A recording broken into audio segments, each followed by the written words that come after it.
ማስረዳችሁ ያጠናሁትን ነው። በጥሞና ተከታተለኝ አባቴ። ስለ የምጥጥን መስመር ነው የምናወራው። ለምሳሌ አንድ የምጥጥን መስመር ስንት የምጥጥን መስመር እንዳለው እናወራለን። ለምሳሌ ይሄን ደብተር እንየው።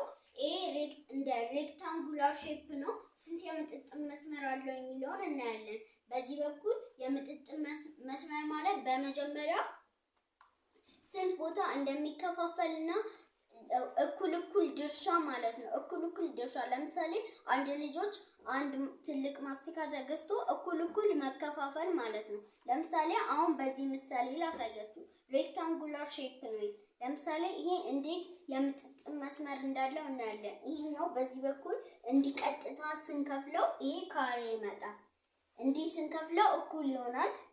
ለሁለት ልጆች ማካፈል እንችላለን።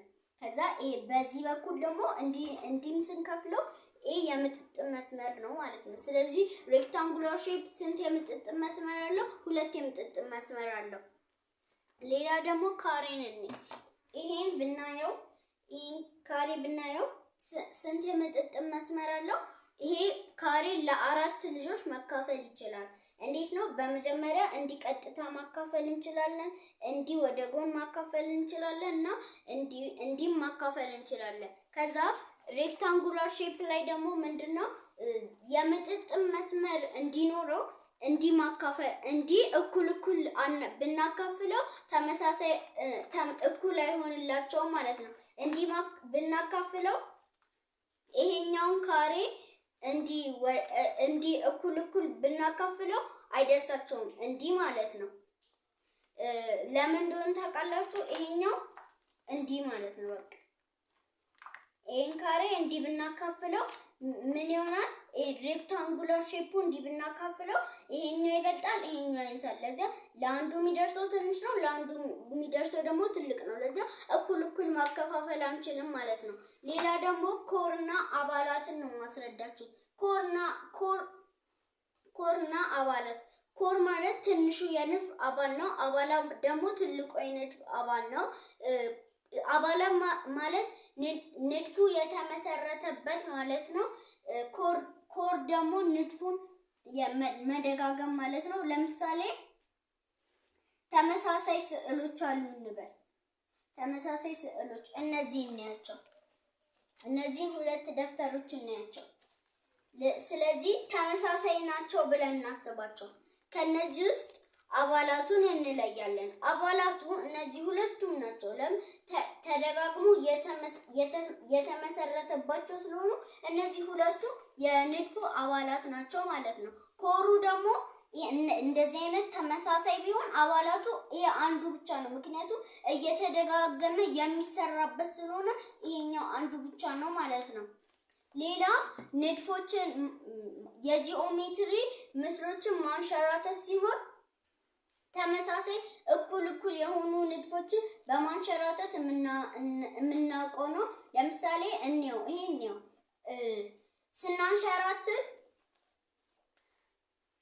ወደ ኋላ አይልም፣ አይገለበጥም፣ እንዲህ ወደ ጎን አይተኛም። ከላይ ከሆነ በቀጥታ ወደ ላይ ይሄዳል፣ ወደ ታች ይሄዳል እንጂ እንዲህ ቢሆን ከዛ እንዲህ አንገለብጠውም። ለምን? ተንሸራተተ አይባልም። እሺ አሁን እንየዋለን። ይሄ ያለ ስናንሸራትተው እንዲህ ነው። ይሄ ወደ ላይ እኩል ነው የተንሸራተተው፣ እኩል ነው፣ ተንሸራተተ ይባላል። ይሄ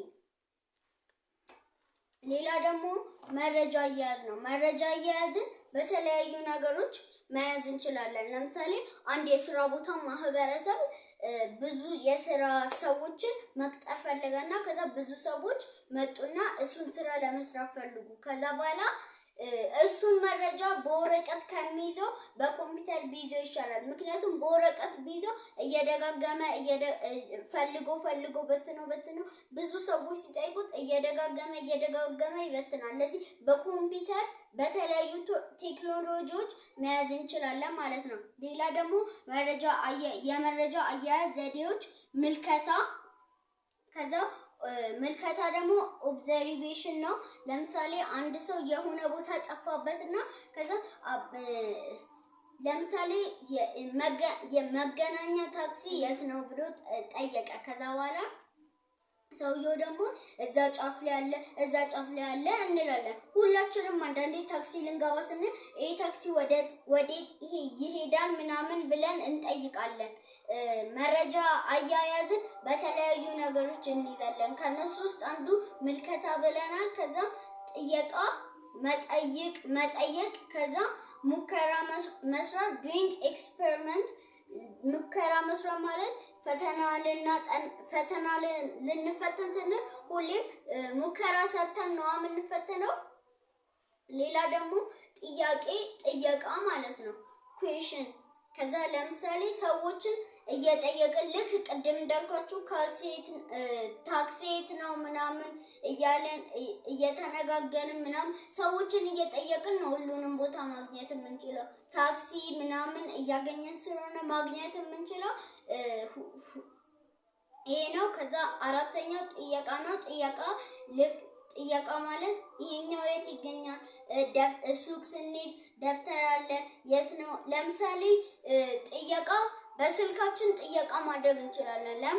ጉግል ማፕ ላይ ከፍተን የተለያዩ ጥየቃዎችን ማድረግ እንችላለን። ሌላ ደግሞ ስለማካፈል ነው ማሳያችሁ። ለምሳሌ ከቀላሉ እንጀምር። 8 ሲካፈል ለ2 እናድርግ። 8 ሲካፈል ለ2 አለ። 8ን ለ2 እናካፍላለን። 2 ይካፈላሉ። 8 ለ2 ስንት ይደርሳቸዋል? 4 ይደርሳቸዋል ማለት ነው። 8 ለ2 ያ ማለት 8 ስንት ሲደመር ስንት ነው 8 የሚመጣው? 4 ሲደመር 4 ነው 8 የሚመጣው። ይሄ ነው። ከዛ በኋላ 24 ሲካፈል ለ2 እናድርገው። 24 ሲካፈል ለ2 ደግሞ 24 ተደምሮ የሚመጣበት ነው። 12 ሲደመር 12 24 ይመጣል። ስለዚህ የ24 ሲካፈል ለ2 መልሱ 12 ነው ማለት ነው። ሌላ ማባዛት ነው። ስናባዛ መጠንቀቅ አለብን፣ መሳሳት የለብንም። ስናባዛ መደመር ነው።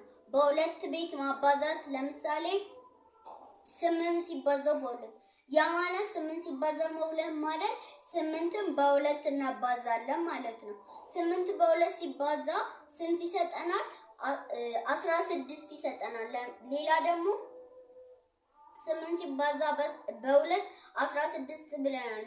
ከዛ በኋላ ለምሳሌ 8000 ሲባዛ በ4 እንየው። መጀመሪያ ቀላል ዘዴ ላሳያችሁ።